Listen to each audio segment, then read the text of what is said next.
Very cool. Okay, and so hopefully everybody knows that you're here for a conservation conversation on drought and watershed planning, and specifically how to combine those things, right? How to incorporate drought resiliency and drought-related concerns into your general watershed planning. And so there won't be a presentation today, just all the time for Q&A and discussion and sharing your ideas and your needs.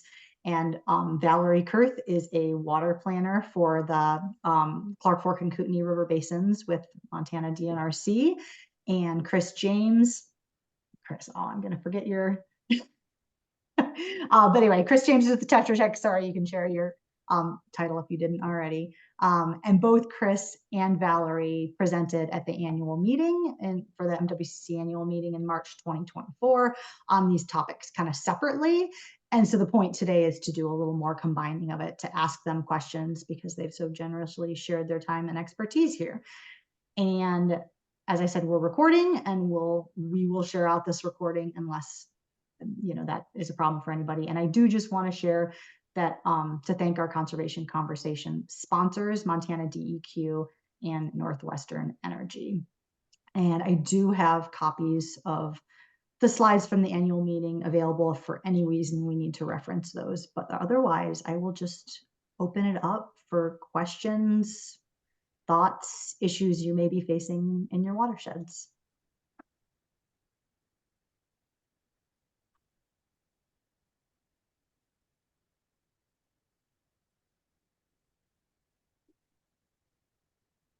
Well, I can, I looked through the slides and I can say I wish I had seen Chris's presentation. A lot of good information in there. I guess when it comes to capacity and prioritization, I guess I want to ask how you look at a watershed and prioritize the direction you want to take, how you use your time, because all of our time is very limited. And when we're working in new watersheds, where is a good place to start prioritizing your time?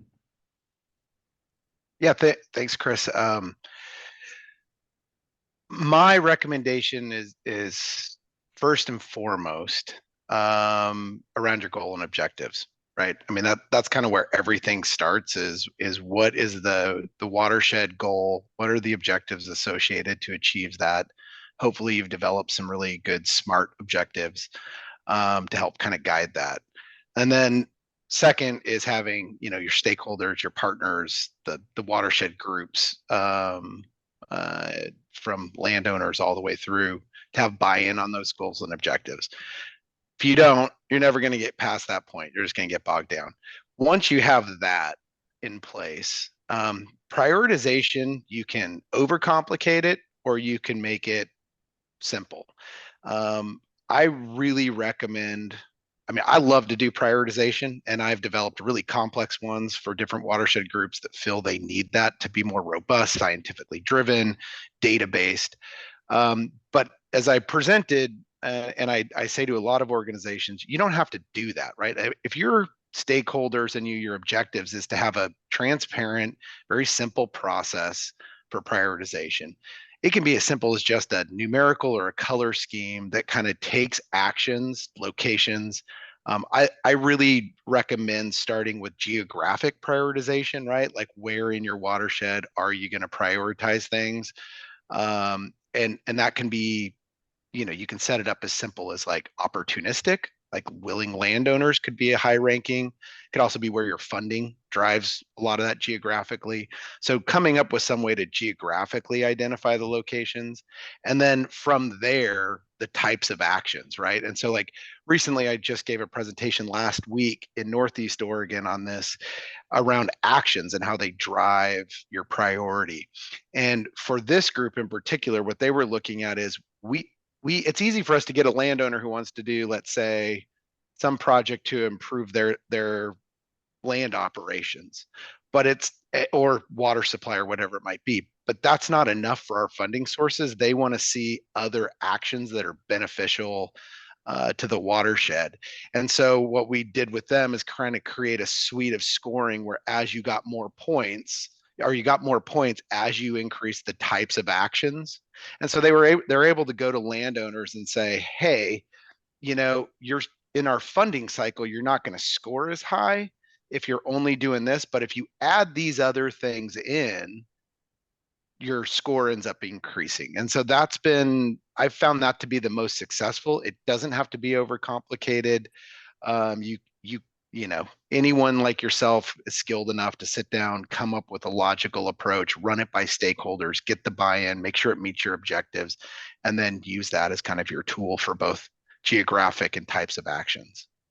Does that answer your question? Yeah, and I'm thinking of one particular watershed that I mentioned before, the Boulder, where, you know, previously we had a landowner who kind of was a gatekeeper and was essentially tried to shut down anything that would happen in that valley.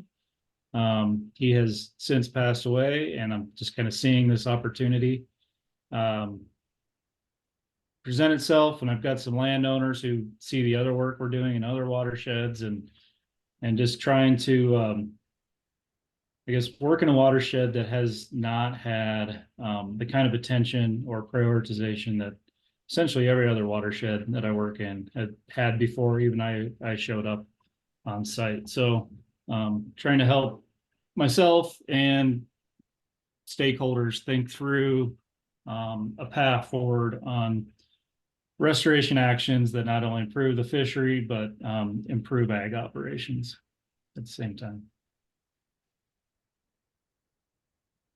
Yeah, thanks. It just makes me think of something that Amy and Kira and I have been talking about how a lot of people will apply for a grant being like, this is to improve water quality, but it also improves habitat and it also helps with drought resilience. And it also like not necessarily thinking about other funding sources that they might apply that to. And that kind of loops into this too, that like multiple benefits of projects and being sure to think about that, both in terms of what is your biggest priority and maybe what might have multiple funding sources that it could be eligible for. And I am going to drop in the chat because it also makes me think, I think I mentioned this at the annual meeting, but Tracy went from the Sun River Watershed Group. I mean, Chris has like some really intense, a lot of project prioritization ideas and tools, but the Sun River Watershed Group created a pretty simple project prioritization matrix, and Tracy did a conservation conversation on that I'm looking at it right now, in October 2023. And so I'm just going to drop the chat to the conservation conversations page in here because and then you just have to scroll down to October 2023, but there's a project screening tool and a project prioritization matrix in there, and you can watch the recording if you want kind of like a simplified version that you can plug your own priorities into. Sure. Yeah. Thanks, Terry. I do. Appreciate at least starting on the simple side and, you know, building on that so folks can kind of grasp the process. And I would just urge that, right? I mean, some of this, the reason that I talk about some of the more complex approaches to prioritization is because especially in Oregon and Washington, there's so much money invested into watershed actions at this point. I mean, millions and millions and millions of dollars. And in order to be competitive for a lot of those funding sources, they've got to diversify their types of projects, right? You can't just go in and say, we're going to do a water storage project or a diversion improvement project. There's tons of those on the table. You got to add in some beaver dam analogs and increasing floodplain connection and habitat improvement. And then on top of that, those funding agencies have become savvy enough, they want to see all the data behind it. So we've had to go to these more complex prioritization processes. But especially when you're in a situation like you're in, Chris, where you've had a situation where a landowner's been somewhat of an obstructionist towards action, and now it's opening up. You want to keep it simple and transparent and make it easy for everyone that's in that watershed or sub-watershed to be working with it and understand it. I think that is key, is making sure your stakeholders can come along with the information you're presenting and why you're doing that. Yeah, and I appreciate you kind of delineating the difference and the reason for the two approaches. You know, I know like when we're applying for Bureau Rec money, they see a lot of proposals, and having that more complex prioritization can kind of make or break a good proposal.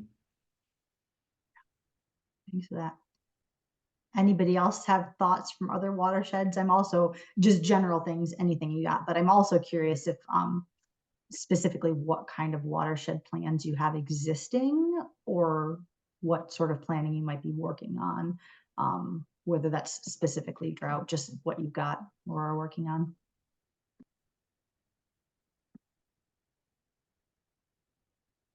Sorry. I don't really have anything so far, so I'm kind of, I guess one of my questions would be, where's a good place to start besides, you know, centering everything around the goals and objectives and the geographic prioritization? Because I know in Granite County in particular, we have a huge group of people and land that are ranchers and farmers. And I think a lot of them are starting to see the effects of drought and they want to do something about it, but I'm just unsure, I guess, of where to start with that. It almost feels like a little bit of a Valerie question, like the public participation angle. Yeah, and I mean, I feel like Chris might have something to add to this, since I have yet to work with a group on the ground on a drought plan. But I think that I think it's hard that one of our planners is working in the Upper Yellowstone right now on a drought plan, and it's been in progress for I think about 3 years. So it's taken a long time for them to get buy-in among all the different sectors. And I think that buy-in and trust is really important, first of all. And then I think I would be happy to come and meet with you and meet with your group and try to figure out the next steps from there. Because what we're also what I'm learning is that drought planning and watersheds, like there's not a one size fit all. Like I've thought about like, oh, maybe we can just make a template for a drought plan, and we could, but I feel like everything is so site specific and people specific that I think, I don't know how useful a template is going to be. It might still happen. Okay, well, thank you. Yeah, I'd love to, maybe we can, offline, we can come up with something, but it'd be great if you could meet with us, one of our steering committee meetings or something, and kind of throw some ideas around. Yes, I'd be happy to. Awesome, thank you. Yeah, Valerie, actually, we went to a Granite Headwaters Watershed Group meeting back in the day before. Be great. 2019, I think. Yeah. And I might just chime in, you know, I know you're going to know this and laugh, but Google is your friend. Like there are tons of watershed assessments out there and planning documents, and lots of great, you know, I always say this, like, a lot of times you can do a heavy lift on your own, just searching for stuff, finding examples. I mean, you know your watershed better than anyone from the outside is ever going to. So it's kind of like, find the things that fit for your group, for your stakeholders, for your landowners, because there's lots of good examples out there. And you know, part of the reason that I was brought in here is because I'm bringing a perspective from a whole nother region, right? Colorado has amazing things, right? Same with Wyoming has some interesting stuff. Oregon and Washington have tons, but they can be a little bit more intensive. Looking for kind of like, worked on one in North Dakota. Like there's lots out there. So looking and finding things that you're like, hey, this would speak to my landowners. I like how they laid this out. Oh, I'm going to try and replicate that. Or I like how they've, you know, presented different options like this. I mean, look for things that you can easily grab and almost create your own template from the things you think are going to speak to the individuals in your watershed.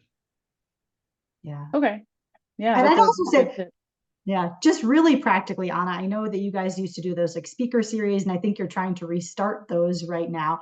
I mean, that would be, you know, maybe tack whoever shows up to your speaker series, just tack a couple that, you know, like a few, you know, maybe that's a way to sort of like gently introduced the idea of like, we're thinking about doing this. Anybody interested in being involved in these discussions? So just a thought. Okay, yeah, kind of a way to bridge that gap or barrier to entry. Yeah, like you're already here. Yeah. Who Yeah, and I else? Who think, else? thinking about that, give Valerie and DNRC a plug on their state drought management plan. I mean, that's a really good place to start, thinking about drought planning, from a statewide perspective, and there's lots of examples of local perspectives as well.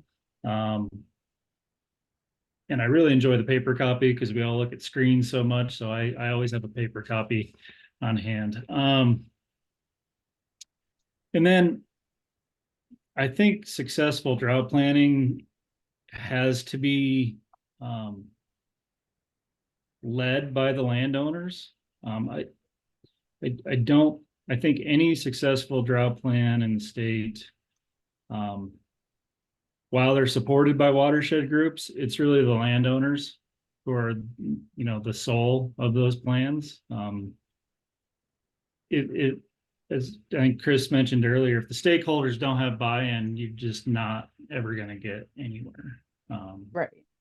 So, I know in the Jefferson, we provide a lot of tools and data. At the end of the day, the decisions are in the landowner's hands, water users' hands on how they're going to manage water and who's going to give up water to keep the river wet today. So.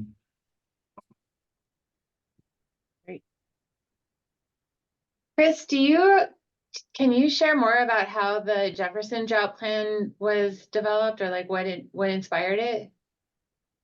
Yeah, I guess, this is kind of the history is that in 1988, which was a terrible drought year in Montana, the Jefferson River dried up.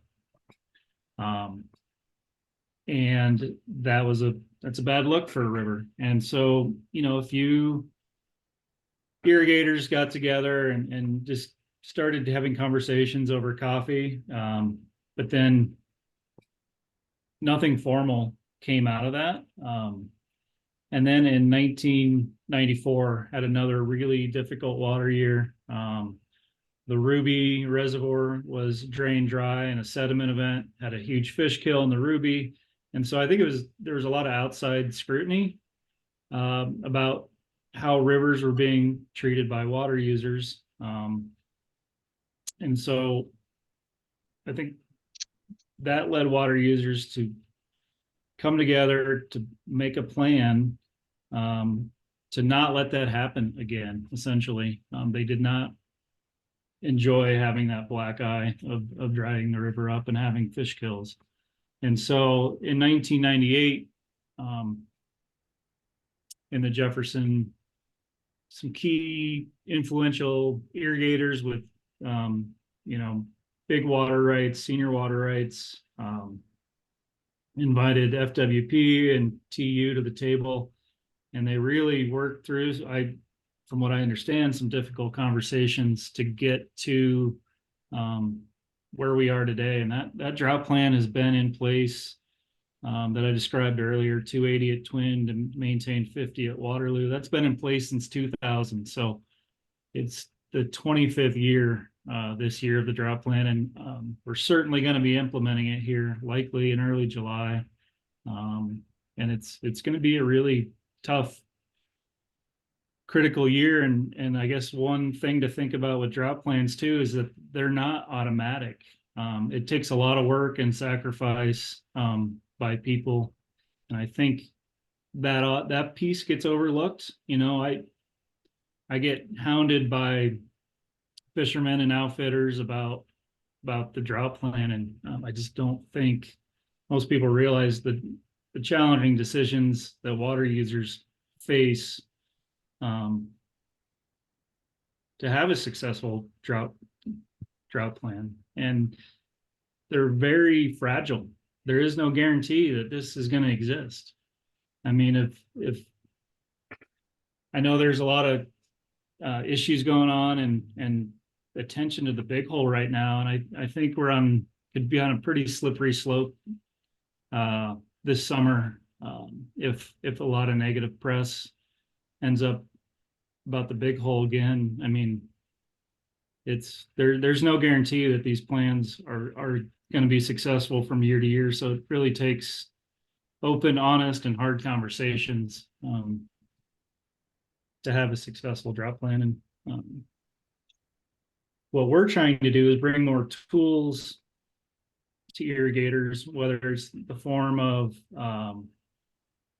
grant capacity to do projects like low-tech restoration, beaver dam analogs and ephemeral streams, or converting open ditch irrigation to in-stream pumps. I mean, there's a lot of ways to assist irrigators. And I think if you can build an alliance like that was built in the 90s in the Jefferson, that's your only path forward. And I don't know if I completely answered that question, Valerie, but it was landowner and water user driven, and folks like the Watershed group and TU just provided tools to help those irrigators make decisions and make efficiency improvements. And I think efficiency means different things to different people. So that's kind of a slippery topic as well. But. I appreciate that. Thank you, Chris. I was just going to add onto that a little bit more, because I feel like oftentimes what brings people to the point of finally doing a drought plan is some kind of enforcement, like endangered species or a river drying up, or like a negative thing, or in the case of the Blackfoot, the Murphy right there. And then coming up in the Upper Clark Fork, which is relevant to you, is the Milltown water right. And I've been part of some initial discussions with some water users higher up in the basin about doing that. But I would also say that I have talked with Stan Bradshaw, who used to work for FWP and TU and a lot of different places. He's been around a long time, and he said that one of the best things to come out of the Blackfoot challenge and their development of a drought plan was just that it started conversations, and it started people talking about hard topics that maybe they were avoiding in the past. And then it opened up communication channels among landowners and stakeholders and lots of people. So I think there could be growing pains, but I think we could look back and be like, that was really good that we did that.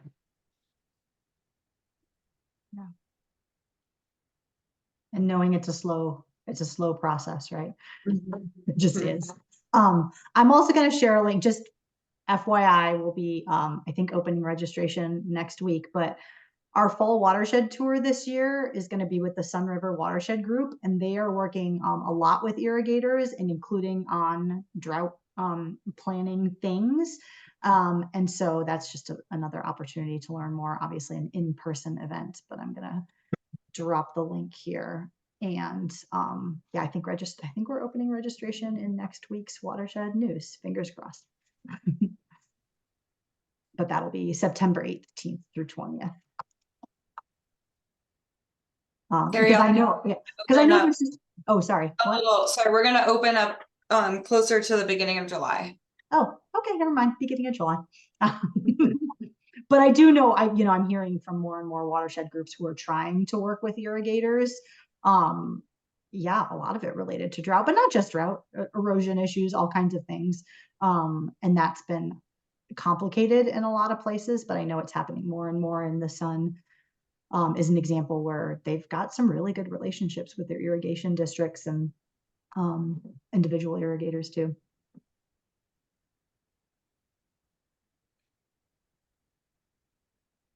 What about Kelly, Sherry, Janelle? Do you have any thoughts or questions on your ends?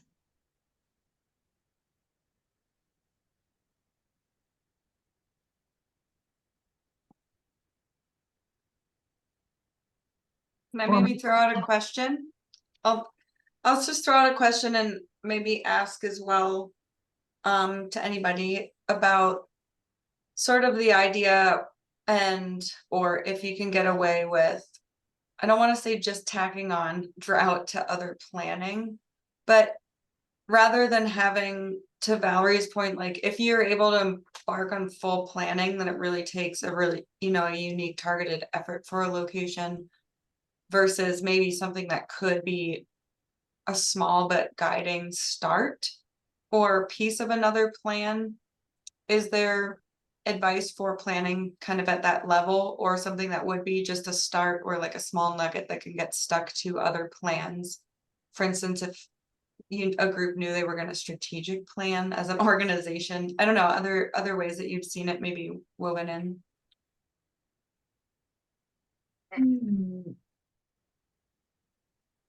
I'm gonna have to think a little more about strategic planning, but I know that one thing we talked about during the planning process was to incorporate how we could incorporate drought into our existing programs. And one of them might be to write them into TMDLs or maybe just go ahead and write them into watershed restoration plan, like include drought resilience as part of a project or a standalone project, and then hopefully make that available for 319 funding and other funding opportunities. So yeah, that drought is so complicated because so many times a project has drought benefits, but they're sort of tangential to something else. And I think we can make projects more marketable by just including that and remembering drought is always there in the background. And I might add to that just an example from developing a very large sub-basin plan in the Columbia River system in Central Oregon, Central Washington, where in that set of planning, drought was one part of it. And we actually had a steering committee that was focused around the drought. Then there was kind of overall watershed land use planning. There was a subcommittee around that. And then there was kind of the fisheries resource, wildlife resource subcommittee as well.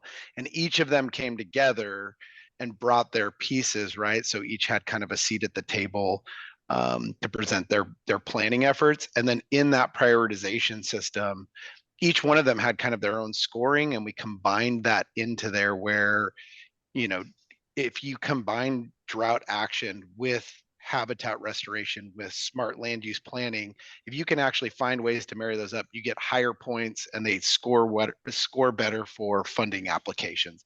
So we did a lot of that where we kind of created these subcommittees that could focus on their issue, and then they brought those all together to really advance the plan. And that worked pretty well.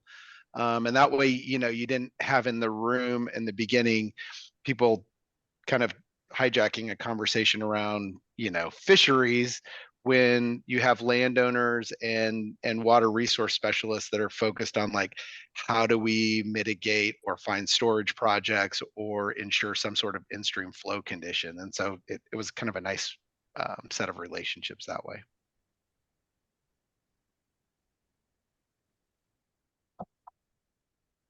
I was thinking as we were talking, I was talking about the watershed restoration plan. I was thinking about that and the drought planning. But I think in our area in the Missouri, especially right below the dam, I don't really know if there's a lot we can do because it's all the drought, it's all controlled by the dam.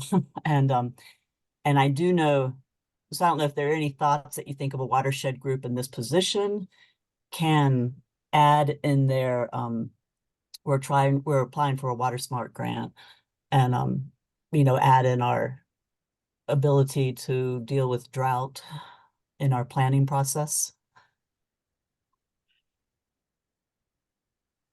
Or Sherry, is that a reclamation dam? I can't remember.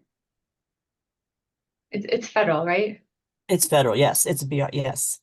It's because the Canyon Ferry Dam is federal, and then it is regulated by Bureau of Reclamation and Northwest Energy. Yeah, those are tricky, but I think anytime you can bring those partners in and just be engaging them and talking to them, I think is a win. And maybe together you guys can find areas of overlap or ways to make it a win for both of you.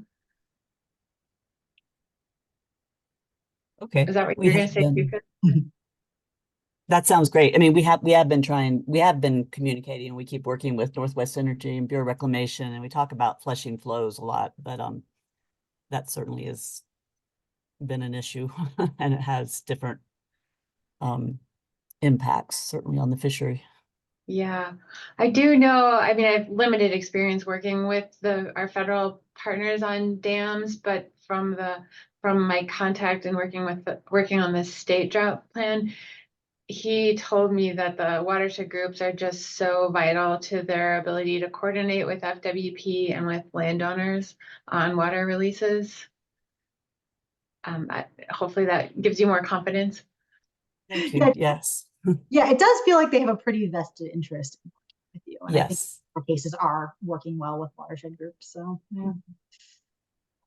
Okay. And the other piece to working in big main stem rivers is tributary health. I mean, we're a wild trout management state. Essentially all our trout in rivers are natural reproduction, and most of that takes place in tributaries. So really focusing on tributaries and, making sure you maintain tributary connection, especially often senior water right holders are at the bottom of those systems. And so getting to know senior water right holders and their needs and potential to reconnect dry tributaries can have a massive influence on main stem rivers. Yes, thank you.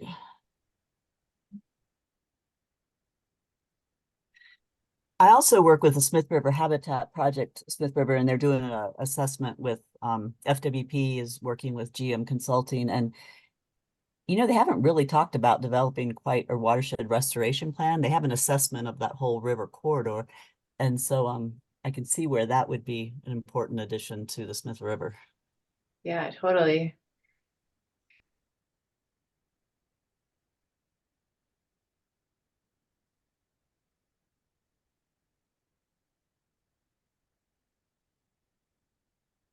What else? Other questions, issues in your watersheds?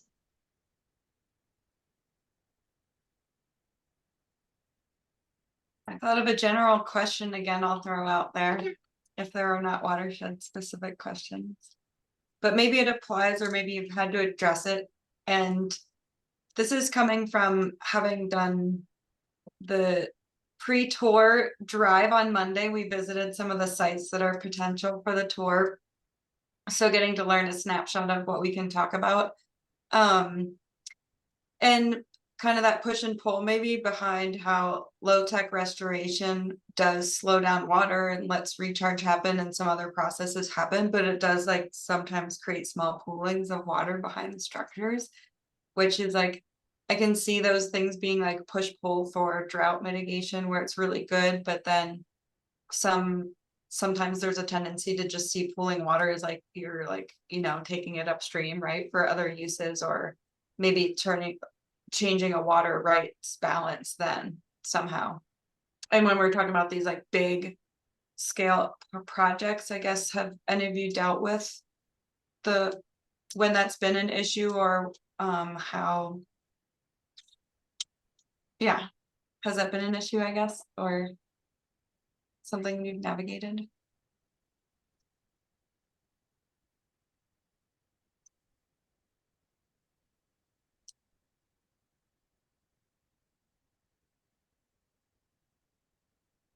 Amy, are you talking about the like potential conflict between water rights and like natural storage projects? Sort of, but more, I guess so, along the lines of where there is maybe a clear tension of water retention projects, natural storage, I guess that's in almost, is there not a clear conflict between how it is a drought mitigation strategy, but it can be sometimes being seen as tipping the balance of where water is collecting, I guess. Because I guess I'm trying to think of it too as a matter of scale, right? There's a lot of those low tech processes you can manage them on a small scale area of the project, but then drought mitigation is just this much larger scale sort of concept and a lot more buy-in from across an area. And so I'm just, yeah, and then maybe it hasn't come up at all, but I'm wondering where if people have helped navigate that kind of feeling of like, because then perhaps if there is water project up high, you know, and it is a year where irrigation has to be changed and you know you're going to have to turn off irrigation early, but you also know this restoration project is happening, it sort of sets up this natural conflict. But where is the truth? You know, where does it lie? It's like some people would easily say, well, pooling the water a little bit upstream will help for long-term flows or long-term soil moisture later, which sort of helps for downstream drought, you know, because you get return flows. But I don't know if navigating that is realistic then across the scale. Because I think that's the other thing I see is happening is like drought could be dealt with in one area, but maybe you're trying to deal with it as natural storage in another. And so if you try to scale up that effort, how do you get to be looking at it the same way? I'm just rambling about it now, but it's a thought that's coming to my mind as these little complicated, like an issue of scale, I suppose. But I don't know if this adds to that or, you know, from my experience, whether it be implementing restoration projects or planning at the watershed scale, and Chris said it earlier, is a lot of this is like communication, stakeholder buy-in, and kind of having, I find having good examples. So we had a large irrigation district that had a large storage project that was upstream from a somewhat of a process-based restoration, but almost also a very traditional. So we were doing Three Rivers, reconfiguring them, but we were doing tons of beaver dam analogs and water storage in the floodplain, rebuilding wetlands, and really just having that coordination on with the irrigation district on their water storage, on their drought management plan, what they're, you know, the different ramping up and storage and what that did to our project and the timing of it. We did find some easy wins, like during construction, which was right in the middle of irrigation system or irrigation season. It was nice because we were able to kind of work with them and they were saying, great, we'll store more water while you guys are working in this time. So you don't have to deal with as much water coming down. And so there was some of those planning and just having examples to show them what we were trying to do and them kind of walking us through the year before on kind of their process and procedures. And that coordination, I found really solved a lot of the tensions. We're now in the third phase of this project and we have a pretty good working relationship with them on when they're going to irrigate, how, you know, when they're going to release their flows and when they're going to store. And we've been able to kind of time it with their operations. So that, I don't know if that adds to that, Amy, at all, but it's been pretty effective relationship, just having kind of being able to show them what we're trying to accomplish, understanding theirs, and kind of trying to see where our objectives marry up together. yeah, it makes sense for that too, because the irrigation districts work at that scale where they are a little bit scaled up of the smaller low-tech process-based stuff projects, you know, for sure, since there's so many areas coming in. And that's kind of what's cool with the tourist sites. There really are, it shows huge coordination between the irrigation district and the FWP and all of that to figure out how to balance, and even how to balance once the site is restored or in the process of that, how can you adjust flows to help build sediment for things or help, you know, do what the project's supposed to. So and this makes me think, I think I'm mostly thinking of Anna here, but it makes me think of the Blackfoot Challenge again, who we've mentioned earlier, that they, you know, they do have this whole drought plan, this voluntary, you know, irrigator agreements, and they also have done a ton of low-tech process-based restoration in their watersheds. And that would be a good, at least Anna in particular, if you're looking at these sorts of things. I don't know if you've talked to anybody from the Blackfoot Challenge, but I'd be happy to connect you, because if you, a big whole watershed committee too, but there's a few groups that I think have been pretty effective on working, like working on both sides of that, right? Working with the irrigators and also doing the restoration and threading that needle between like, yes, this is helping with groundwater storage, which helps all of us. Yeah, connecting those dots. Yeah, great. Okay. Do you want me to? They kind of are the poster child of watershed groups, aren't they? Yeah, they really, I mean, yeah, there's a few of them now, but yes, the challenge is for Yeah. sure one of them. Yeah, if you're not already connected with them, just shoot me an email and I'd be happy to connect you. So, Great, thanks, Terry. yeah.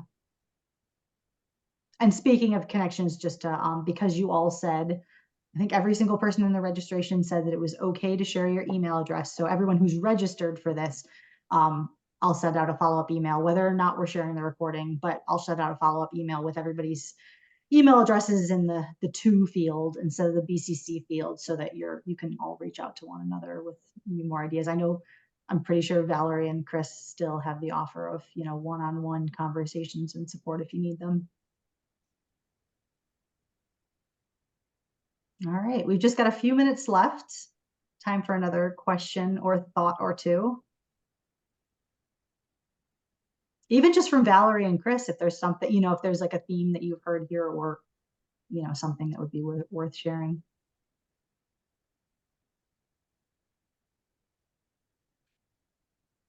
I'll offer up something, just it kind of builds off of everything here, but I'm really big into, I like to call them storyboards, or like in consulting, we have like little cut sheets, but anything where it's like, especially for landowners, for public meetings, for even meeting with like your local community of any scale, shape, or size, or irrigation district, having something that kind of visually represents successes, the type of thing you're wanting to do. Like, for example, out on the Oregon coast, one of the things that we were really successful at doing for wanting, it wasn't drought focused, it was really improvement in agricultural conditions, but also a lot of focus around fish and restoring habitat for fish. We were able to get a much larger landowner base to buy in on it by showing, we did a very small scale project in the area, and the success was unbelievable. The agricultural benefits, but also the fisheries resources. And we got that landowner to actually give us kind of some quotes that we were able to use. And then we were able to actually take that story to other landowners.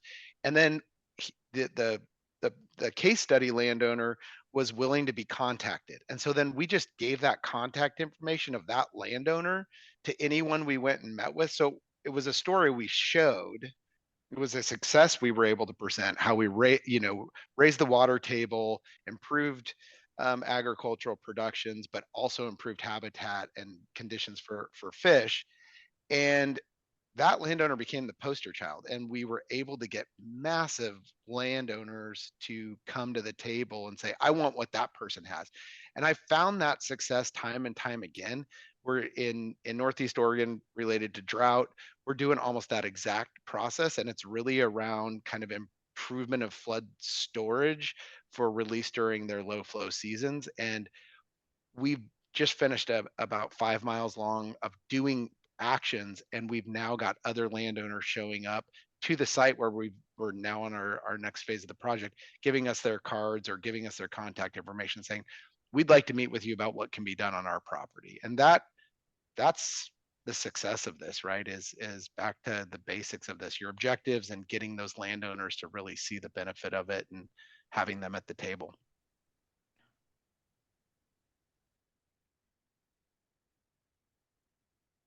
Yeah, a good example of that, I think, here in Montana, I'll go back to the Blackfoot, but our project manager up there, Ryan Nidecker, in Nevada Creek, I think she's on phase like 9, mile 11 of restoration work in Nevada Creek. And it started with one landowner, and it was a really visible project from the highway. And over time, she is essentially, through her work up there, has created this culture shift that is pretty unbelievable.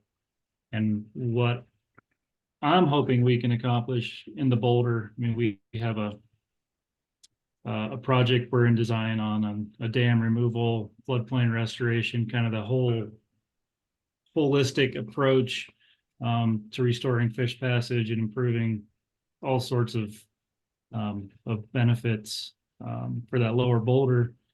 And I'm hoping it'll be a demonstration project, like you mentioned, Chris, where other landowners can come see that project and say, yeah, I want that. I'm losing 8 feet of bank every year. And I see by restoring the floodplain that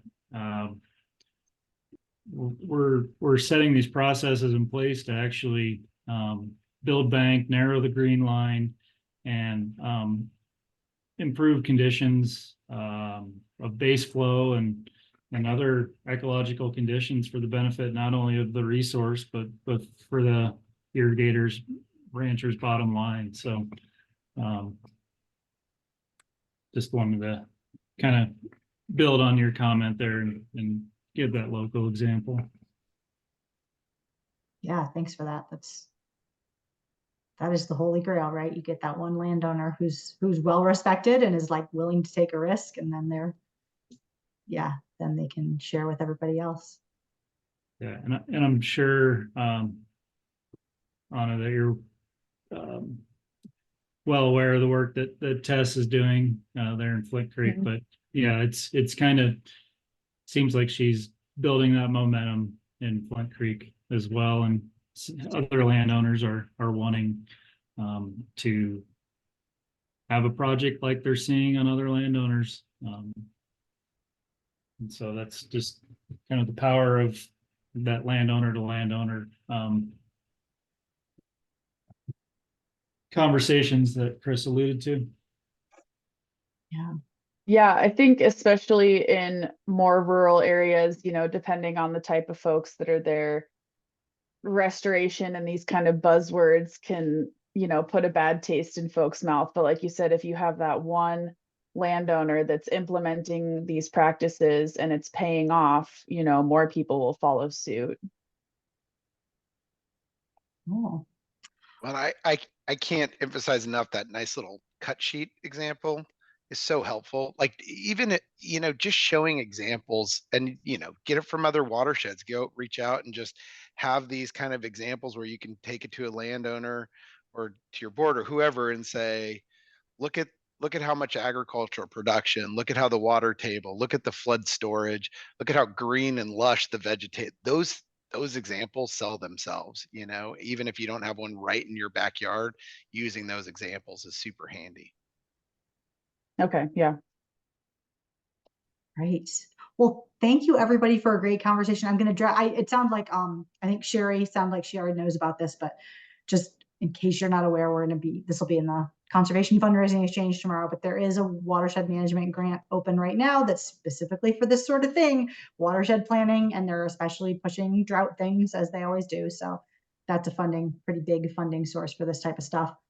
And just to reiterate, yeah, that fall watershed tour, early July will be opening registration, but that'll be a great place to, Chris, I don't know if you can come out for that. It's a little far afield, but it'd be great to have as many of you out there as possible and keep this conversation going in person. And this is our last conservation we were pushing it in June. I'm so glad we got a good turnout here because we don't usually do these in June. We know you're all busy in the field. So yeah, really thankful for the people who showed up and shared their ideas, and also to Chris and Valerie, who I know are really busy right now too. But yeah, our next conservation conversation will be in October. And stay tuned for fall ones on that. Oh, I also wanted to mention on the fall watershed tour, for those of you who are with local watershed groups, I think we're going to have a decent chunk of funding available for scholarships. And if you're an MWCC supporting member, you get a discount on attendance anyway. But just in case cost is a concern, I think we've got some scholarship funding that we're gonna have available. And that's it for me, unless Amy wanted to, unless there was something I missed, MWCC announcements. But yeah, thanks so much to Chris and Valerie showing up for the annual meeting. I know there was a lot of planning and work involved in that, and then this follow-up conversation too, and just being available to share your expertise and help people out. Well, thanks for having us. Yeah.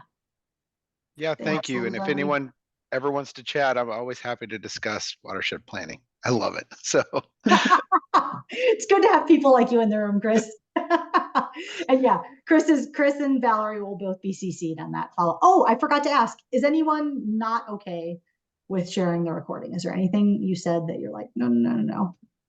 I didn't hear anything controversial. I think we're okay. Okay, great. Then I'll share this out with everybody who registered and it'll be on my conservation conversation page too. Right. Thank you, Thanks all. Terry. thanks. Happy Thank summer. you.